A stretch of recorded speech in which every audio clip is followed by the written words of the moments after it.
Deixa eu te fazer uma pergunta direta, tchê. Se eu te disser que existe uma combinação de hábitos comprovada pela ciência, que é capaz de reduzir o teu risco de morte prematura até em 80%, de prevenir as principais doenças crônicas que matam no Brasil hoje em dia, e de fazer com que tu chegues aos 80, 90 anos de idade com lucidez, energia e qualidade de vida real, tu mudarias alguma coisa na tua rotina? E essa combinação existe.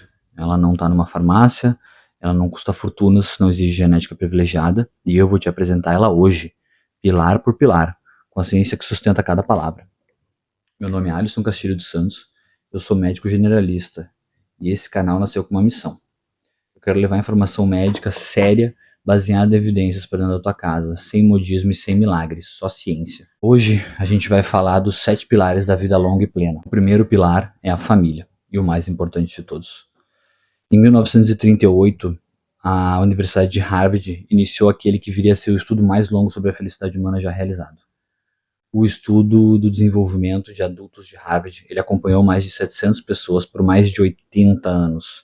2 gerações inteiras, observando que as mantinha saudáveis, felizes e com mais qualidade de vida ao longo do tempo. O estudo passou por 3 gerações de líderes. O líder atual do estudo, o psiquiatra Robert Waldinger, publicou as conclusões em 2023 no livro The Good Life. E elas são, ao mesmo tempo, simples e avassaladoras. Não foi dinheiro, não foi fama, não foi sucesso profissional. O maior preditor de felicidade e saúde ao longo da vida foram os relacionamentos de qualidade, a família. Mas a ciência vai além disso. Outra pesquisadora, Juliane Holt-Lustand, da Universidade de Brigham Young, realizou uma meta-análise com mais de 308 mil participantes, publicados em 2015 na revista Perspectives on Psychological Science. E os resultados foram chocantes. O isolamento social aumentou o risco de morte prematura em níveis comparados a fumar 15 cigarros por dia. E é mais nocivo à saúde do que a obesidade. 15 cigarros por dia, tchê. Imagina isso todo dia, só por estar sozinho, isolado, sem família. Outro lado relevante, um estudo publicado no Journal of Personality and Social Psychology por Becca Levy e colaboradores mostrou que as pessoas com a percepção positiva do envelhecimento, algo fortemente associado ao suporte familiar, vivem em média 7,5 anos a mais do que aquelas com a percepção negativa. 7 anos e meio de vida, tchê. Só pela forma como tu se sente desamparado pela família. O mecanismo biológico disso não é uma metáfora. Os vínculos afetivos de qualidade vão regular o teu cortisol, que é o hormônio do estresse. Estimulam a produção de ocitocina, que tem um efeito anti-inflamatório e cardioprotetor. Coincidentemente também é o hormônio do amor, né? Do nascimento. Vão ativar o sistema parasimpático, que é o sistema do descanso e da recuperação do teu corpo. Então, relacionamentos bons literalmente curam. Quando eu falo de família, eu não estou falando da família perfeita. Isso não existe, a gente sabe. A família de Instagram é irreal. Eu estou falando de vínculos profundos, construídos com a presença, respeito e amor mútuo. Eu estou falando de ter com quem contar quando a vida aperta. Isso não é romantismo. Isso é medicina preventiva. O que é o mais comum que a gente vê? A vida moderna, ela criou uma armadilha silenciosa, né? As pessoas fisicamente, elas estão juntas, mas emocionalmente ausentes. Jantar em família, cada um olhando para o seu celular, não é conexão. É ilusão de presença. O distanciamento emocional gradual dentro dos lares é um fator de risco real e subestimado. Qual a solução prática desse problema? Reservar um momento do dia sem telas para estar com quem tu amas. Não precisa ser longo, não. 20, 30 minutos de conversa genuína tem impacto mensurável na redução do estresse, no fortalecimento do vínculo. Liga para aquela pessoa da tua família que tu não falas há tempo, esteja presente de verdade, não apenas fisicamente. Agora vamos para o segundo pilar, o social. O pilar familiar e o social, eles se parecem, mas são dimensões totalmente diferentes. O pilar social, ele fala do teu papel na comunidade, do teu reconhecimento dos teus pares, do reconhecimento dos teus pares, da tua identidade coletiva. É o grupo de corrida, a associação de bairro, os colegas de trabalho, as amizades cultivadas ao longo dos anos. Nós, seres humanos, somos seres sociais, um animal social. A natureza biológica é essa, não tem como escapar. Mas isso não é apenas filosofia. O neurocientista Naomi Eisenberg, da UCLA, demonstrou em estudos de neuroimagem que a exclusão social ativa exatamente as mesmas regiões cerebrais da dor física, que é o córtex cingulado anterior, dorsal e a ínsula anterior. O cérebro não distingue entre ser rejeitado socialmente e levar uma surra. A dor é real, mensurável e bioquímica. Outra coisa, Dan Burter, pesquisador da National Geographic, estudou as chamadas zonas azuis. São regiões do mundo onde as pessoas vivem consideravelmente além dos 90 e 100 anos, com muita saúde e autonomia. Exemplos desses lugares são Sardenha na Itália, Okinawa no Japão, Nicoya na Costa Rica, Loma Linda na Califórnia e Ikaria na Grécia. Em todas elas, sem exceção, há um traço comum fortíssimo: a vida social intensa e integrada. As pessoas se conhecem, se visitam, se cuidam umas das outras, nenhuma delas foi diagnosticada com solidão crônica. Estudos mostram que as pessoas socialmente ativas têm menor incidência de demência, menor depressão e maior sobrevida após os eventos cardiovasculares. A rede social ela vai funcionar como um amortecedor biológico frente ao estresse, entendeu? O estresse crônico é um dos maiores aceleradores do envelhecimento celular que a gente conhece. Qual o problema comum que a gente vê nesse pilar? Vivemos numa era do paradoxo social, o maior paradoxo social da história humana. A gente nunca esteve tão conectado e ao mesmo tempo tão solitário. As redes sociais elas te criam uma ilusão de convívio que não ativa os mecanismos neurobiológicos do vínculo real. Curtir uma foto não libera ocitocina, mas um abraço sim. Então quais as soluções práticas que a gente pode ter para isso? Cultiva intencionalmente pelo menos 1 ou 2 grupos de convivência presencial. Pode ser um esporte coletivo, uma aula, um grupo de voluntariado, uma comunidade religiosa. O que importa é a regularidade e a presença física. Mantenha o contato ativo com amigos antigos, não espera a vida alinhar. Agenda como se fosse uma consulta médica. Terceiro pilar, propósito, que também é o pilar profissional, mas eu prefiro chamar de propósito, porque ele vai além da vida profissional. Ele atravessa todas as fases da vida, inclusive a aposentadoria, a velhice e os momentos que o trabalho formal já ficou para trás. Eu estou falando de ter uma razão para levantar da cama todo dia de manhã. Os japoneses têm um nome para isso. Esse conceito se chama Ikigai. Significa aproximadamente razão de existir. E a ciência também tem muito a dizer sobre esse impacto disso na saúde. Então vamos falar do Ikigai. Qual é o impacto disso na tua vida? Que tu deve ter um Ikigai, eu tenho que ter um Ikigai, todos nós temos que ter um Ikigai. Um estudo publicado em 2019 na JAMA Network Open, com mais de 6 mil adultos acompanhados ao longo dos anos, mostrou que as pessoas com alto senso de propósito têm 2,4 vezes menos risco de morte por todas as causas em comparação àquelas que não têm propósito definido. 2,4 vezes menos risco de morte. Isso é um número que eu não vejo muitos médicos falando, mas deveria estar sendo dito em qualquer consulta. Viktor Frankl é um psiquiatra austríaco que sobreviveu a Auschwitz, aquela parte dos judeus, né? Ele escreveu Em Busca do Sentido. Escreveu com precisão brutal o que acontece com o ser humano quando ele perde propósito. Ele para de lutar. O Franklin observou nos campos de concentração que as pessoas que sobreviviam não eram necessariamente as mais fortes fisicamente, eram as que tinham uma razão para continuar. O propósito é literalmente uma força de sobrevivência. O propósito é literalmente uma força de sobrevivência. Anota isso para tua vida. A ausência de propósito não é apenas tristeza existencial, é um fator de risco clínico associado à depressão, ao declínio cognitivo precoce e à mortalidade prematura. Qual o problema mais comum que eu vejo hoje em dia? As grandes transições de vida são momentos de alto risco para essa crise de propósito. A aposentadoria, especialmente para homens, ela está associada ao aumento significativo da depressão e mortalidade nos primeiros anos. Justamente porque a identidade estava toda atrelada ao trabalho. Perder o papel profissional sem ter construído outras fontes de significado é devastador para qualquer pessoa, na verdade. Qual é a solução que a gente pode ter para esse pilar? Não espera a crise para pensar nisso. Pergunta agora para ti, fora do meu trabalho, o que me importa? O que eu faria? Se eu não precisasse de dinheiro, onde eu posso contribuir? Pode ser um projeto social, uma arte, uma mentoria de jovens, cuidados da família, jardinagem, escrita. O que importa é que exista engajamento genuíno com algo além de ti mesmo. O simples fato de tu procurar o teu objetivo de vida ser evolução de consciência espiritual já é um ótimo Ikigai. Quarto pilar, exercício físico. Se existisse um medicamento capaz de replicar todos os benefícios do exercício físico regular, seria o remédio mais vendido, mais prescrito e mais importante da história da medicina. Ia reduzir o risco cardiovascular, controlaria a glicemia, ia melhorar a função imunológica, previne câncer, reduz ansiedade e depressão, protege contra o declínio cognitivo e a demência, e ainda não teria os efeitos colaterais graves dos remédios.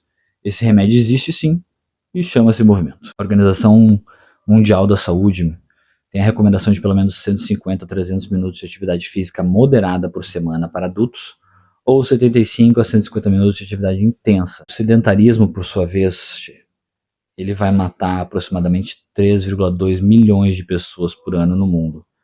Segundo os dados da Lancet, mais do que muitas doenças infecciosas somadas. Além disso, um estudo publicado pela BMG em 2020 por Elkland e colaboradores com mais de 44 mil participantes, usando acelerômetros, mostrou que substituir apenas 30 minutos de tempo sedentário por atividade física leve já reduz a mortalidade de forma mensurável. Mas tem um aspecto, essas coisas você já deve ter ouvido diversas vezes, mas tem um aspecto aqui do exercício que pouquíssimas pessoas conhecem e que eu quero muito te mostrar.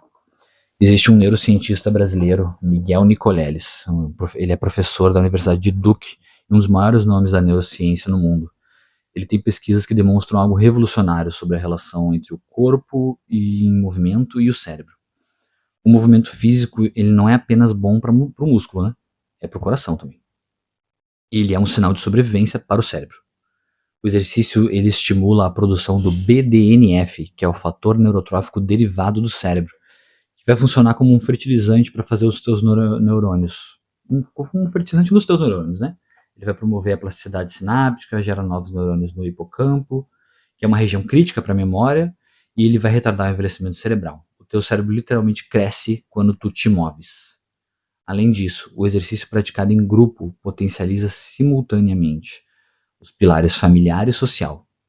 Uma caminhada com os amigos, um esporte coletivo, uma aula de dança, é um pilar que alimenta todos os outros. Qual os problemas mais comuns que eu enxergo desse pilar?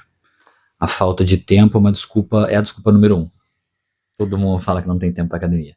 Mas 30 minutos para o teu dia de uma atividade moderada, uma caminhada em ritmo ligeiro, já vai trazer benefícios mensuráveis.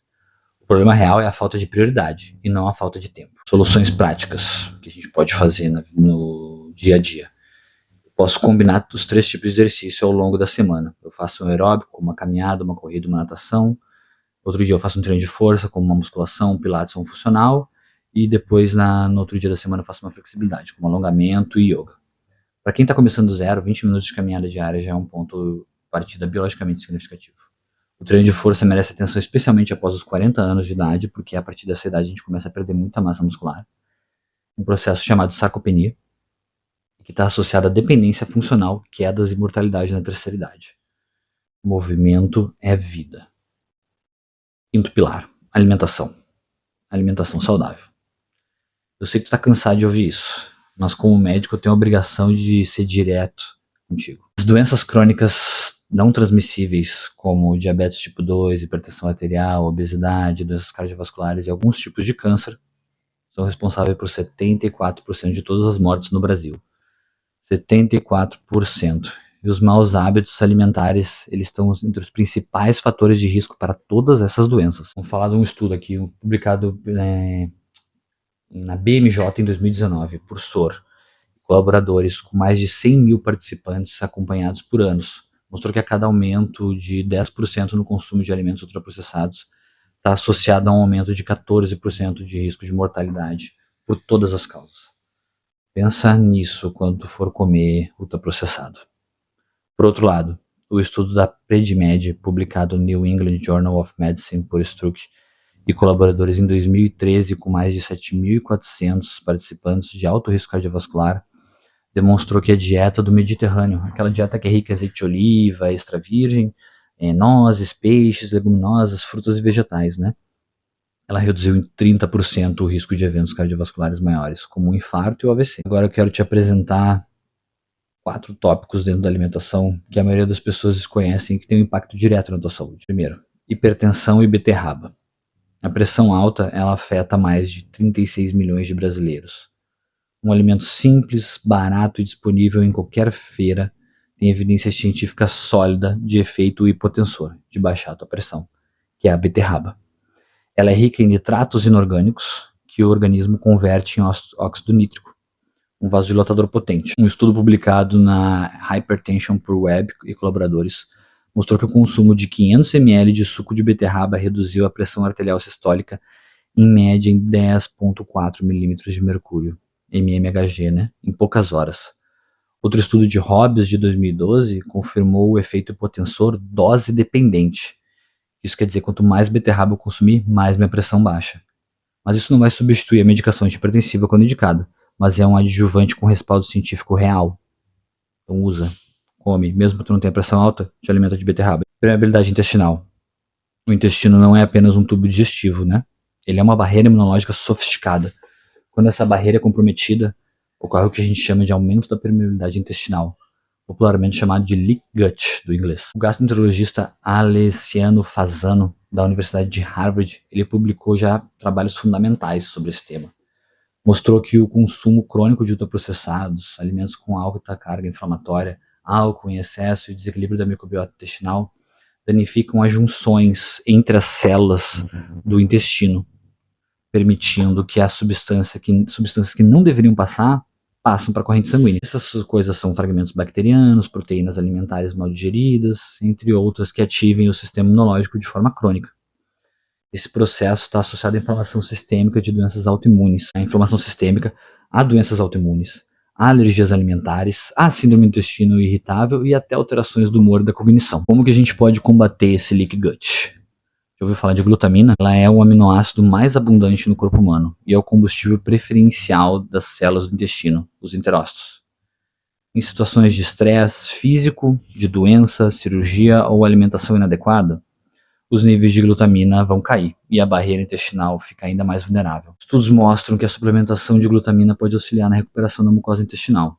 Reduzir a permeabilidade melhora a resposta imunológica intestinal. Então, a dose estudada nesses contextos gira em torno de 10 a 30 gramas ao dia, sempre com orientação médica, pois há contraindicações, como doença renal crônica. Tu consegue achar bem barato glutamina de quilo para comprar no YouTube, não, no Mercado Livre.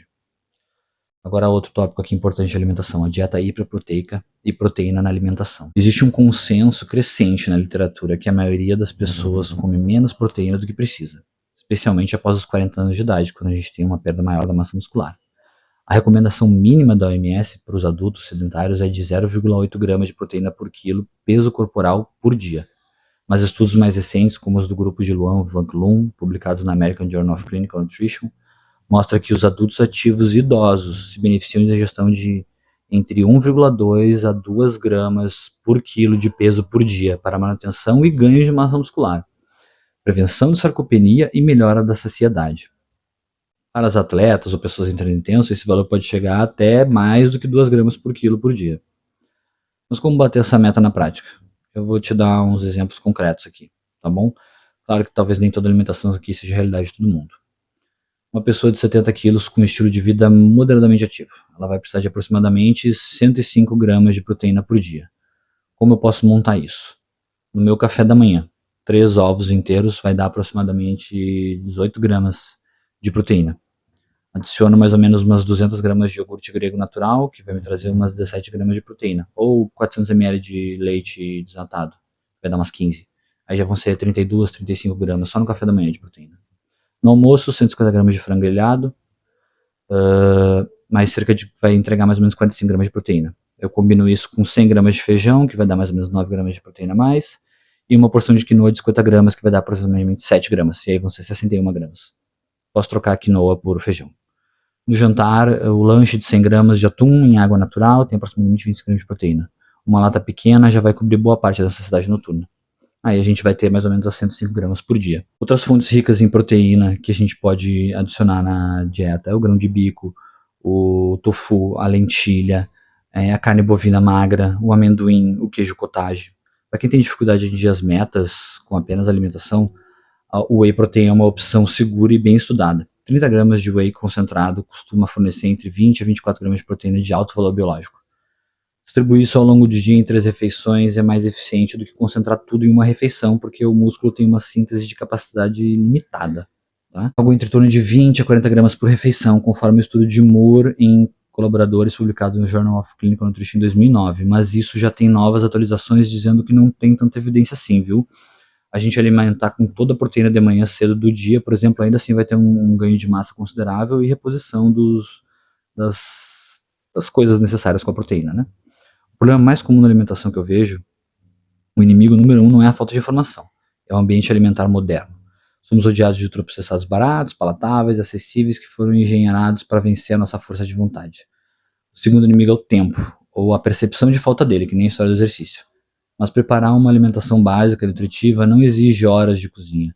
Ovo, atum, iogurte grego, frutas, legumes crus são opções rápidas, baratas e nutricionalmente densas. Soluções práticas para isso. Priorizar alimentos in natura e minimamente processados. Cozinhar em maiores quantidades e congelar as porções. Lê os rótulos. Se a lista de ingredientes tem mais do que 5 itens ou inclui nomes que tu não sabe pronunciar corretamente ou perfeitamente, provavelmente é um ultraprocessado. Reduz o açúcar adicionado gradualmente, sem radicalismos, e se possível busca a orientação de um nutricionista para adequar a alimentação da tua realidade específica. Beleza? Esse pilar é bem comprido mesmo. Vamos pro sono agora. Sexto pilar. Matthew Walker, neurocientista da Universidade da Califórnia em Berkeley, que escreveu em 2017 o livro Por que Dormimos, e os dados que ele apresenta são suficientes para mudar para sempre a tua forma como tu vê o sono. Dormir menos de 6 horas por noite de forma habitual aumenta o risco de mortalidade prematura em 13%. Segundo os dados analisados por Caput e colaboradores, numa meta-análise publicada no Sleep de 2010, com mais de 1,3 milhões de participantes, o risco de infarto aumenta em 20% em pessoas com privação crônica de sono. O de AVC 15% e o de diabetes tipo 2 sobe significativamente, porque a privação de sono prejudica a sensibilidade à insulina em questão de dias. Mas o dado que eu considero mais impactante de todos é o que acontece com o teu cérebro enquanto tu dormes, ou enquanto tu não dormes. Durante o sono, especialmente durante o sono profundo de ondas lentas, o cérebro ele vai ativar o sistema linfático. Esse sistema ele foi descrito formalmente pela pesquisadora Maiken Nedergaard, da Universidade de Rochester, em 2013 e publicado na Science, e funcionou como uma das descobertas neurocientíficas mais importantes da última década. O sistema linfático é uma espécie de sistema de drenagem e de limpeza do cérebro. Ele usa o líquido cefalorraquidiano, que é o líquido que está na volta do cérebro, para eliminar e varrer as proteínas tóxicas que se acumulam durante o dia, incluindo a proteína beta-amiloide, que é a principal suspeita na formação das placas associadas ao Alzheimer, e a proteína tau, associada à progressão da doença. Sem sono de qualidade, esse sistema não funciona adequadamente. O lixo cerebral se acumula noite após noite, ano após ano. E a privação crônica do sono não é disciplina, tchê. É autossabotagem, com consequências que aparecem décadas depois, na forma de declínio cognitivo e demência. A OMS já declarou a privação de sono uma epidemia global de saúde, publicada no mundo. Global no mundo, né? Fui redundante, me desculpa. 7 a 9 horas por noite para os adultos não é luxo de quem não tem o que fazer. É necessidade biológica tão fundamental quanto comer e respirar. Mas tão importante quanto a duração é a qualidade do sono. O sono é composto por ciclos aproximadamente de 90 minutos, que alternam fases de sono leve, sono profundo e sono REM. O sono REM é aquele que o cérebro processa as emoções, concilia as memórias e faz as conexões entre as informações, né? É quando literalmente tu aprendes a processar o que tu viveste. Interromper esse ciclo repetidamente com despertares noturnos ou com o alarme tocando no momento errado compromete todo esse processo. Os problemas mais comuns que eu vejo que atrapalham o sono: a luz azul emitida pelas telas do celular, do tablet, do computador. Elas vão suprimir a produção de melatonina, que é o hormônio que sinaliza ao corpo que a noite chegou e que é hora de dormir. Um estudo da Universidade de Harvard mostrou que a exposição à luz azul suprime a melatonina por aproximadamente o dobro do tempo que a luz verde e atrasa o relógio circadiano, que é do ciclo circadiano, que é do ciclo do sono. A gente ainda vai falar mais sobre isso. Além disso, horários irregulares de sono e a exposição à cafeína depois das 14 são sabotadores silenciosos do teu sono. Soluções práticas para isso: a gente tem que estabelecer um horário fixo para dormir, inclusive nos finais de semana, viu? O teu relógio biológico ele funciona melhor com a regularidade. Desliga telas pelo menos 30 a 60 minutos antes de dormir e de deitar, tá? Ou troca para tira a luz azul, deixa em modo noturno que já não vai ter luz azul. Mantenha o teu quarto fresco, escuro e silencioso, isso vai fazer liberar mais melatonina. Evita a cafeína depois das 14 horas, que vai evitar esses despertares noturnos. E se tu tem dificuldades persistentes para dormir, procura avaliação médica. A apneia do sono, por exemplo, é uma condição séria, subdiagnosticada e tratável, que fragmenta o sono e está associada a hipertensão, arritmias e aumento do risco cardiovascular. Agora o último pilar, um dos mais importantes, A espiritualidade. Eu faço questão de ser preciso nesse ponto porque é um tema frequentemente mal interpretado no contexto médico e deixado de lado. A espiritualidade não é o mesmo que religiosidade. Vamos separar isso. Religiosidade é uma das formas de expressar a espiritualidade. Mas a espiritualidade é algo mais amplo. Ela não exige afiliação a nenhuma crença específica. É a maneira como tu enxergas o mundo, o significado que tu atribuis à tua própria existência e a conexão com algo maior que a ti mesmo. O psiquiatra Harold Koenig, da Universidade de Duke, é um dos maiores pesquisadores do mundo nessa área. Ele revisou mais de 3.000 estudos científicos sobre a espiritualidade e a saúde ao longo da década. Ao longo de décadas. Os resultados são consistentes e replicáveis. Pessoas com maior senso de espiritualidade, elas vão apresentar menores taxas de depressão, de ansiedade e de comportamento suicida, além da recuperação das doenças serem mais rápidas, comprovado cientificamente. A espiritualidade está associada a melhor função imunológica, melhor pressão arterial e mais baixo e menor pressão arterial mais baixa, e maior expectativa de vida. Em 2016, um estudo da Universidade de Harvard, publicado no American Journal of Epidemiology for Vanderbilt e colaboradores, acompanhou mais de 74.000 mulheres por 16 anos. As que frequentavam serviços religiosos pelo menos uma vez por semana tinham 33% menos risco de morte por todas as causas em comparação às que não a frequentavam. O efeito se manteve o mesmo depois de controlar certas variáveis como suporte social, otimismo e comportamentos de saúde. Mas o que explica esses resultados biologicamente? Os mecanismos propostos pela literatura incluem o senso de propósito e a coerência interna, a capacidade de encontrar significado no sofrimento, o que os psicólogos chamam de coping, religioso e positivo. A rede de apoio que práticas espirituais frequentemente promovem e a redução da reatividade ao estresse. Então, pessoas com vida espiritual ativa tendem a ter respostas mais equilibradas ao cortisol em situações de crise. Nos últimos 30 anos, a ciência da meditação também acumulou evidências robustas. Estudos de neuroimagem mostram que a prática regular de mindfulness e meditação reduz a atividade da amígdala cerebral, centro do alarme do estresse, e aumenta a espessura do córtex pré-frontal, que é associado à tomada de decisões e regulação emocional. Uma meta-análise agora de Goyal e colaboradores publicada no JAMA Internal Medicine de 2014 mostrou que programas de meditação com mindfulness reduziram significativamente os sintomas de ansiedade, depressão e dor. Então assim, negligenciar essa dimensão é deixar uma porta aberta para o vazio existencial. E o vazio existencial tem nome clínico: ansiedade, depressão e síndrome do burnout. O sofrimento sem significado é insuportável. A espiritualidade também não vai eliminar o sofrimento, mas ela vai te dar um contexto que torna mais suportável e às vezes até transformador. Quais são os problemas da vida comum? A vida moderna construída de uma forma que fragmenta a atenção e empobrece a vida interior. A hiperestimulação constante, por exemplo, das notificações de redes sociais, urgências artificiais, não dá espaço para nossa reflexão. O silêncio e a conexão com o que realmente importa também estão sendo esquecidos. Muitas pessoas chegam à meia-vida ou à velhice sem nunca terem parado para perguntar o que eu realmente acredito, o que dá sentido à minha existência, qual a solução prática para isso.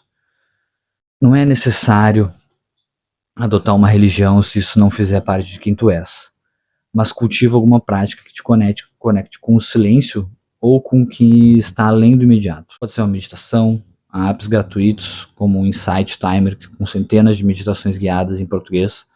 Pode ser oração, se tu tem uma fé. Pode ser o contato com a natureza, escrita reflexiva, uma ótima opção, prática filosófica, voluntariado.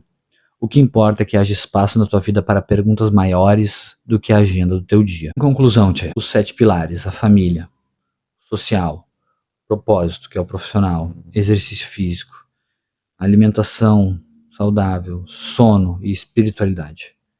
Nenhum deles é novidade, com certeza não. E nenhum deles exige dinheiro que tu não tens. Nenhum deles exige que tu seja perfeito. O que eles exigem é intenção. É a decisão consciente de tratar a tua saúde não como uma ausência de doença, mas como uma construção ativa de uma vida plena. A medicina moderna é extraordinária para tratar doenças, mas ela ainda é muito fraca para ensinar a não acontecer. Esse é o papel desse canal, te dar as ferramentas que a ciência já tem, mas que raramente chegam ao consultório em tempo. Cuida do teu corpo como se fosse o único lugar que tens para tu viver, porque ele é exatamente isso, o único lugar que tu tem para viver. Se esse conteúdo te acrescentou, compartilha com alguém que precisa ouvir isso, né? Te inscreve no canal, que a gente vai continuar divulgando ciência aqui, longevidade e qualidade de vida. Até o próximo vídeo, muito obrigado.